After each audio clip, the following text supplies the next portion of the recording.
Are 5-year interest rates finally starting to come down? And can we stop talking about immigration? Yes, my friends, all this and more with our good friend and mortgage broker, Mr. Dion Begg, right after this.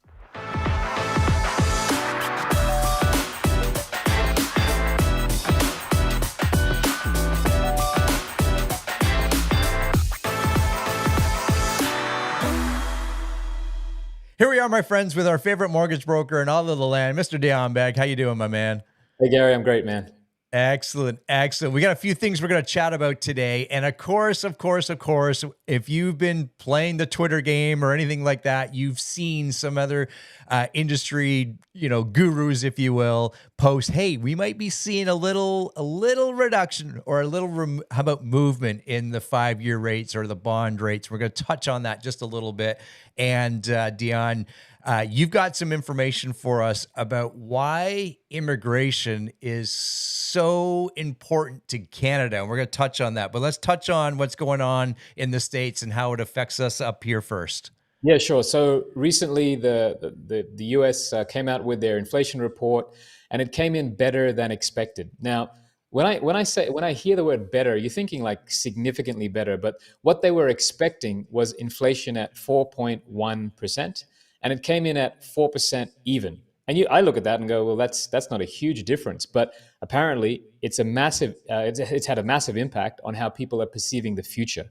And for us in the mortgage world, especially as it relates to the bond yields and fixed interest rates, which are directly impacted by these types of big movements, so big announcements, it's had a very positive impact for mortgage holders or people wanting to go out and get mortgages, in that we've seen in the last week or so reductions of anywhere from 20 to 30 basis points. That's 0.2 to 0.3% for those people wanting fixed mortgages. So the positive news here is the overall sentiment, which has been attacked by central banks, the consumer sentiment being pushed to the negative, is actually now swinging back to the positive based on these inflation numbers. So these are things that, again, I don't like to count chickens before they're hatched. And this is just the first sort of couple of days of this report coming out. But the good news is sentiment is changing, and fingers crossed things can continue that way. And as we've said before, what that does mean is consumer spending is down. Therefore, and unemployment is up, and maybe people have lost jobs, which are all bad things. But on the other side of the equation, it means that this means that interest rates can actually be reduced. Yeah. And I think we need to be very clear here, or at least I want to be clear in the fact that I don't think, and I don't know about you, Dion, I don't think we'll ever see interest rates, they rose quickly in a sense, in the grand scheme of things.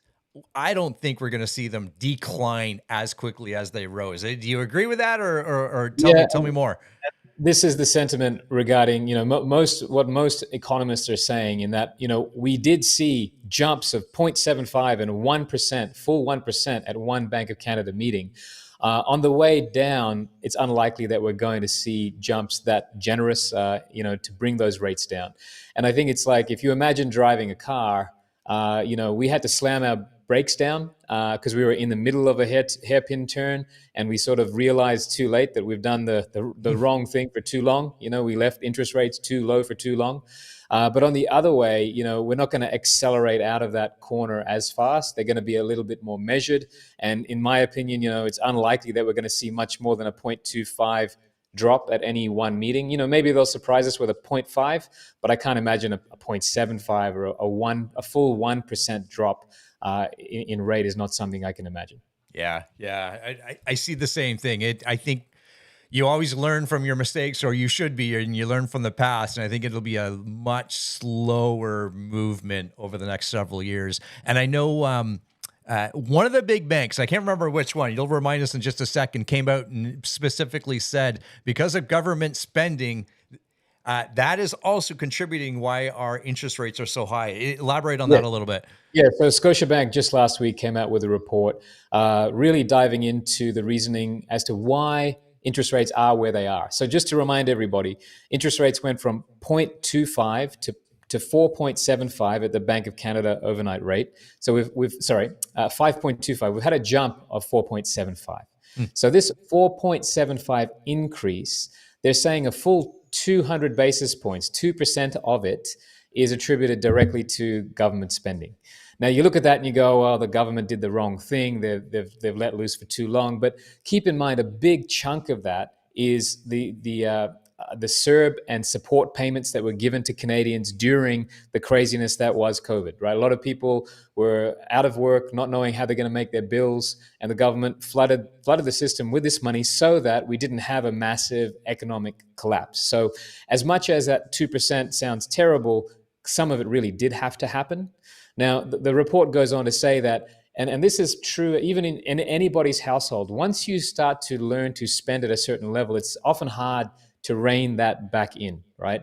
Once you make that upgrade to a certain expectation for, just say, let's say food standards, right? You in your household, you expect to eat, your steak dinner every Friday night, Gary, and I say we've got to switch to hamburgers on Fridays. A lot of people are resistant to that, and it's the same, I feel, at that government level, where government departments have now grown accustomed to receiving a certain budget for a certain program, and they're not willing to give that up. And so I think some of this really needs to be analyzed. And in fact, as we're shooting this today, Monday, the 20th of November, tomorrow, the government is coming out with their fiscal numbers for budgeted spending for the next 12 months.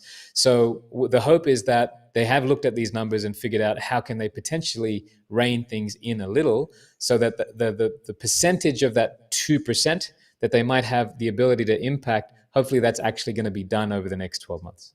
Yeah, no, that's interesting. Okay, excuse me. Let's talk about immigration.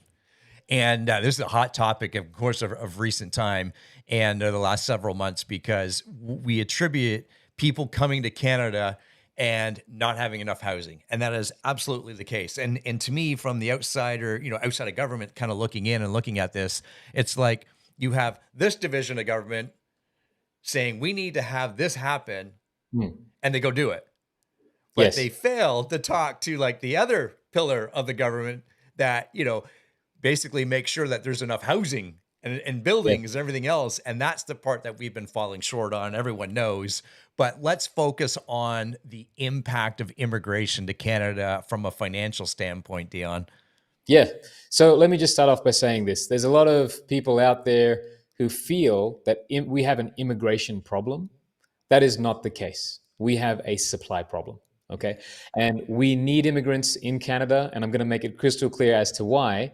And, not a lot has been spoken about the decline in population if it weren't for immigration and the impact of that on society. So I'd like to spend a minute today just going through some slides that I shared recently at another event, and really just focus on the demand side of things. Okay. We've talked about supply, and we'll probably continue to talk about supply in future episodes, Gary.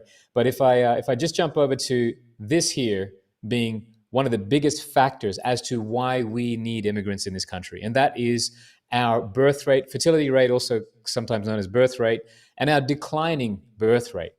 So let me show you some really interesting info I found when I did the deep dive into this. This is one of the longest graphs I've ever found. It goes back over 160, 180 years, something like that, back to the year 1860, when they started recording birth rates or fertility rates in Canada. And this is back in 1860. The average household had close to 6 children in their home, right? And, back in the day, Gary, not just in Canada, but in most places, we were an agriculturally based society. Right. And therefore, the more children you had, the more people you had to work your land. This is true in Australia, where I'm from, and the States and England, all other places that we think of here. And the more children you have, the better. And then over time, this declined because maybe people went into other industries and they found other ways in which to, live their lives and make their money. But still, we're looking at around four children per household. Then we entered the era of World War I. And this is where we see a very big drop-off in birth rate, down to around just short of 3 per household. And then this period of time from 1940 to 1960, early 60s, is the period that we've all come to know as the baby boom. This is returned soldiers from World War II, forming households and multiplying, right? So we reached a peak here in around 1960, where we had around 3.8 children per household, so nearly 4 children per household. So that was the big uptick. Now, what do you think happened after that, Gary? Well, I'm gonna say we've slowly declined. I don't know. Yeah, so I've hidden half the graph here Yeah. because it's quite a dramatic drop. Okay, not And this slowly, is, quickly. yeah, very quickly. So you can see here from 1960 down to say 90 into the 1990s, we had a dramatic drop. And this coincided with, again, a change in work culture, as well as, and more importantly, the introduction of birth control as a widely available facility or ability for people to control how many children they have in their household. And when that happened, as you can see, we've dropped well below two children per household, and we've been below that 2 children per household. Looks like since 1975. Okay, now and right now we're way less than two. Now, I just want to jump to this next slide and explain what this two means. So, let's say, Gary, you and your wife, at some point in the future, I'm sorry to be the one to tell you this, but you're gonna die. Okay, What? It's gonna happen. All right. It's terrible that we're laughing about this, but it's gonna happen to you. It's gonna happen to me. But let's just say that we have a husband and wife, and they, at some point in the future, they're going to leave this earth. And if they did not have children, then the population of Canada would reduce by 2. Therefore, they call this magical number 2 children, the replacement rate. Because if that couple decides to have 2 children and that older couple passes, then when they leave this earth, then there's 2 people remaining and they've replaced themselves. So 2% or 2 is the replacement rate. Now, in the world right now, China, Japan, and South Korea are at the lowest, all coming in at 1.3, meaning for every 2 parents, for example, they're only having 1.3 children on average. I hate to be the 0.3 child, eh? That'd be the short straw. But the thing here in Canada, in 2023, we're not far off the lowest in all of the world at 1.33 children per household. And what does this mean? It means that without immigration, our population would definitely decline. Now, let me jump over to this next slide. And this talks about the need for immigration. What we have here is in 1980, you can see that for every pensioner, every person aged over 65, there were 6 working people in Canada who were paying tax and therefore supporting the pensions of 1 pensioner. Okay. Now, as we jump forward to 2030, at our current rate of immigration, that is not a decline and not an increase, but just our current rate of projected immigration, it looks like we're only going to have 3 working people to support every 1 older person aged 65 plus. And so if this slide by itself for me, Gary, just really crystallizes as to why we need immigration in this country, in that we need a tax base that's going to support the people who've worked so hard to live their golden years in somewhat relatively good economic situations, right? And that's the key to all this, is the tax base to support, our aging population, right? Correct. Yeah. And if you were to look at, say, Japan, and that's a country I lived in for a period of time, you're seeing a very diminished tax base supporting an ever-growing older age group. And the difference there in, say, in Japan is that a lot of those elderly people live together with their children and their grandchildren, which has, traditionally been a way of life in Japan. It is changing. It has changed somewhat based on change in values and introduction of Western concepts.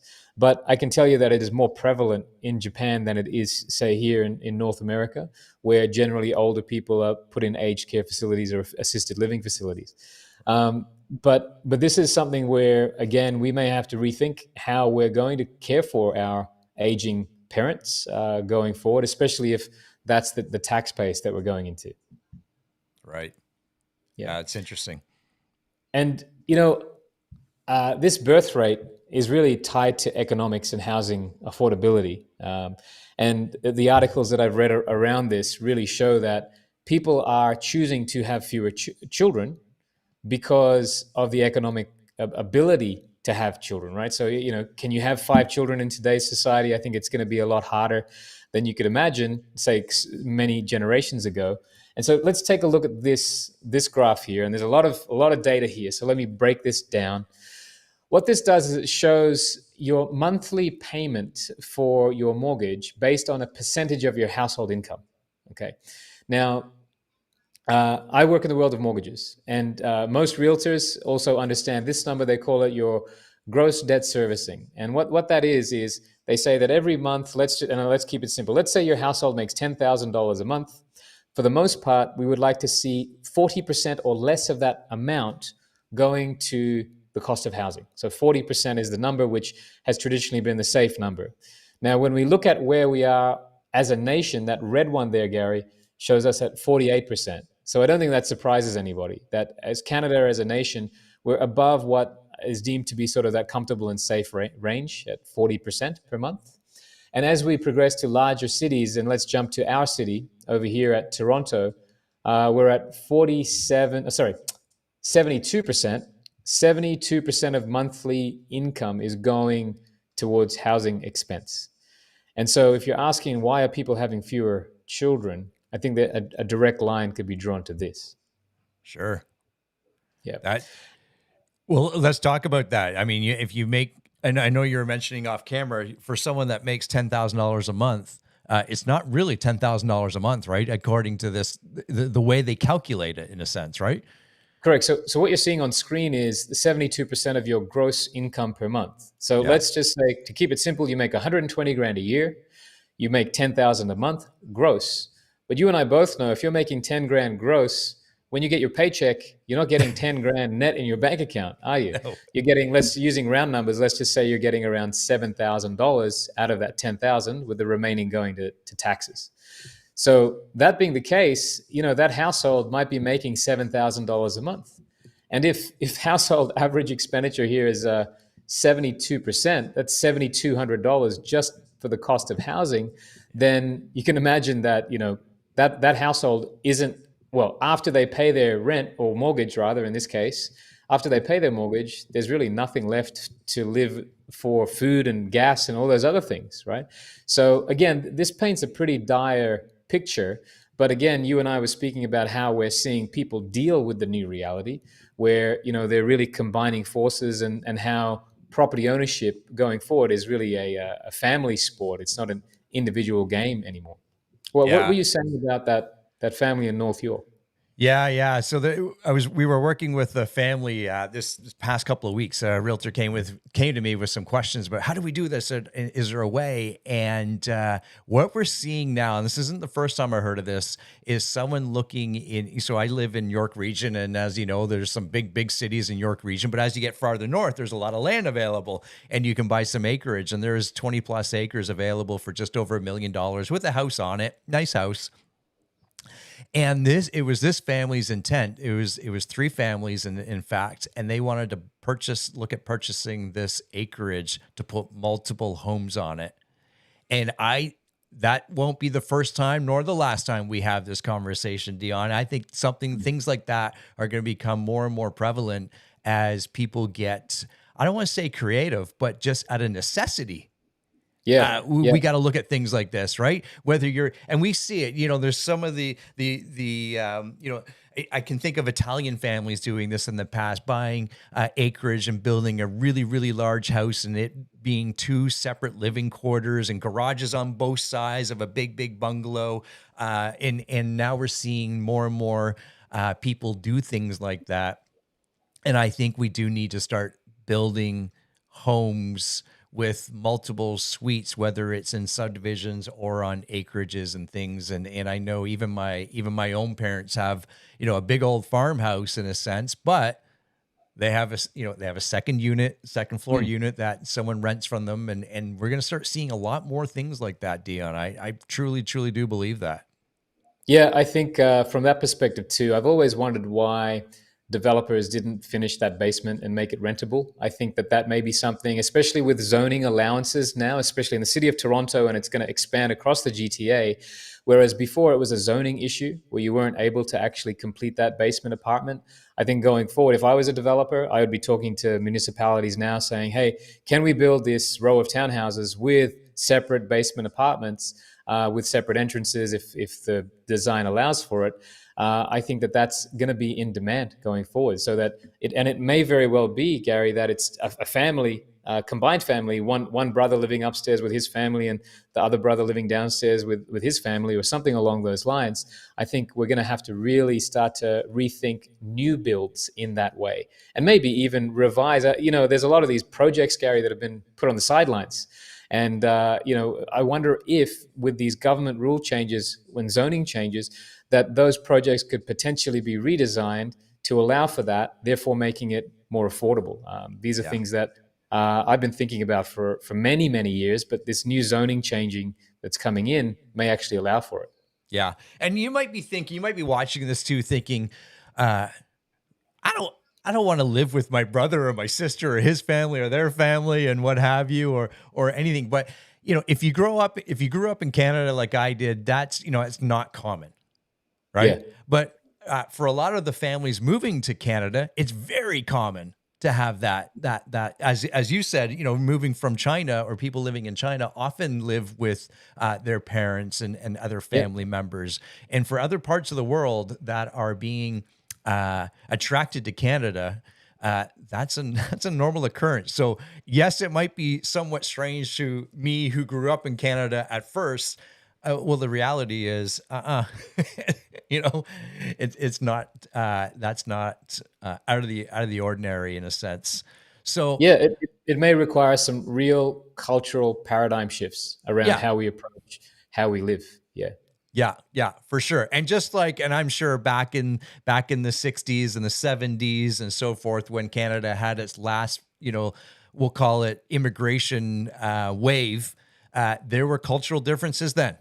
And, of course, I was born in the early 70s, and I can't tell you what they were from firsthand knowledge, but we know that there were, right? And same as there's some cultural differences now, but that's fine. We move and we evolve, and as you pointed out, Dion, it's a necessity for Canada to keep moving forward in a positive fashion.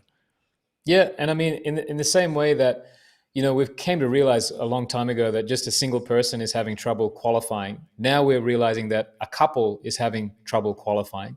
And so from an economics perspective, if that couple needs to pair up with another couple, be it their parents or siblings, to actually buy in today's world, then that may be something that we just really need to accept and get used to. Yeah. And maybe a workshop that we host in the future is, how do family members buy a home together, Dion? Maybe that's something. If you're wondering that right now, reach out. You do not need to wait for the workshop. Reach out to Dion, and he can walk you through that, him and his team. Remind us, how can people get a hold of you, Dion? Yeah, kangamortgage.ca or the Dion Begg on Instagram. There you have it, my friends. So that's Mr. Dion Begg. I'm Gary McGowan. We'll see everybody in the next episode. Goodbye for now.